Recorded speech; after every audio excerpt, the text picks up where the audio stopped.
बिस्मिल्लाहिर्रहमानिर्रहीम, अस्सलाम वालेकुम जी। आज हम आलू को जो है वो घास वाली स्प्रे करने के लिए आए हैं। तो जो आलू को हम घास वाली स्प्रे करेंगे उसका मैंने आपको बताया था कि हमने कौन सी करनी है, वो मैं आपको बताऊंगा। तो घास वाली स्प्रे में हम पेंडी और पैराकॉट, ये दो जहर हैं, ये हम कर रहे हैं जी। जो हमारा एक टैंक है स्प्रे वाला वो 3 एकड़ के लिए होता है और उसमें जो दवाई है वो भी 3 एकड़ की ही डाली जाती है। इसमें जो पेंडी है वो हम 900 ml फी एकड़ यानी 2.7 या 2700 ml फी टैंक डालेंगे जो 3 एकड़ पे यूज़ होगा। ये पेंडी की बात कर रहा हूँ मैं। और जो पैराकॉट है वो हम जो 1 लीटर है वो 1.5 एकड़ के लिए यूज़ करेंगे और एक जो टैंक है वो 3 एकड़ का है तो उसमें हम जो 2 लीटर पैराकॉट यूज़ करेंगे। आलू की घास वाली स्प्रे के लिए 3 एकड़ का टैंक है, उसमें 2.7 लीटर यानी 2700 ml पेंडी यूज़ करेंगे और 2 लीटर पैराकॉट हम इसमें यूज़ करेंगे। ये जी इस वक्त घास की सूरत हाल है खेत के अंदर, और ये वो प्लाट है जहाँ पर हमने सुरख आलू लगाए थे।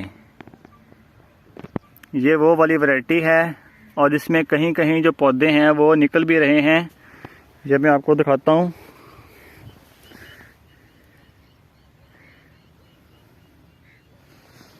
आलू के जो पौधे हैं वो कहीं कहीं जगह पे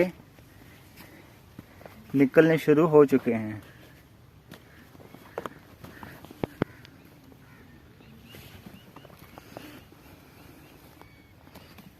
इस तरह से तो आज इसको स्प्रे हो जाएगी और स्प्रे होने के 2 दिन के बाद जो है हम इसको पानी लगाएंगे फर्टिलाइज़र के साथ।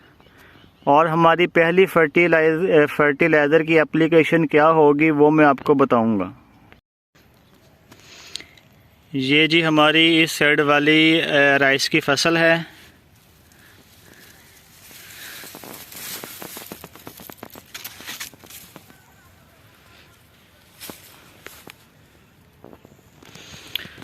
और ये फसल कटाई के लिए बिल्कुल तैयार है नहीं।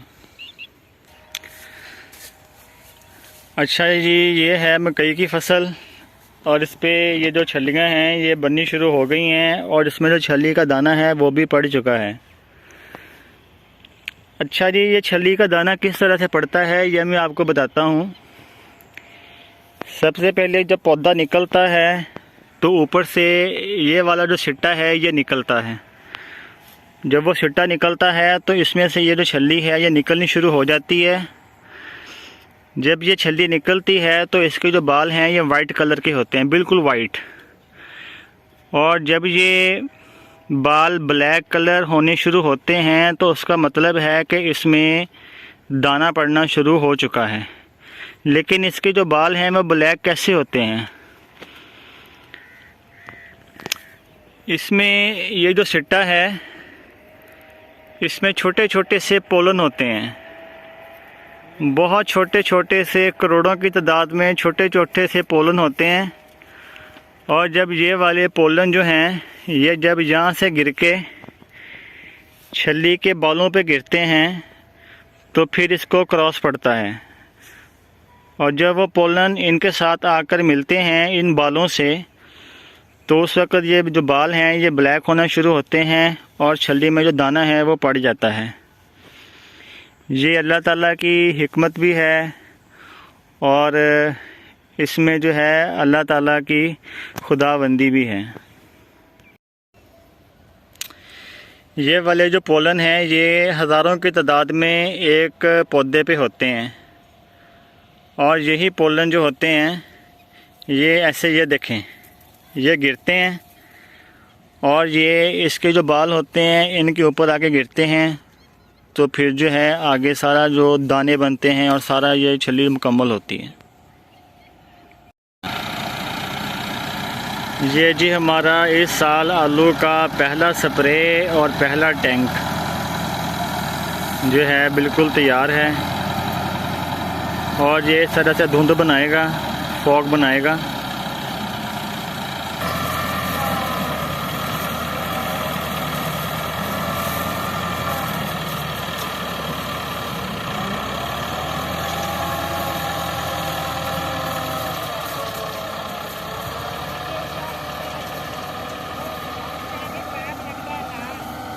ये जी इस तरह से जो बूम है इससे स्प्रे होती है।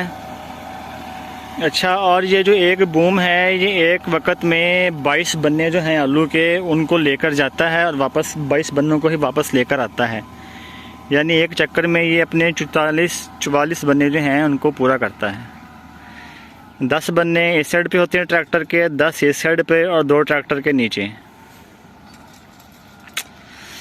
और ये जो घास वाला स्प्रे है जी, ये करने के लिए जो आपकी खालियाँ हैं उनमें हल्की सी नमी होनी चाहिए और शाम का टाइम हो तो बहुत बेहतर है, क्योंकि नमी खीलियों में होगी तो जो घास वगैरह उगी है वो बहुत अच्छा उस पर कंट्रोल होगा।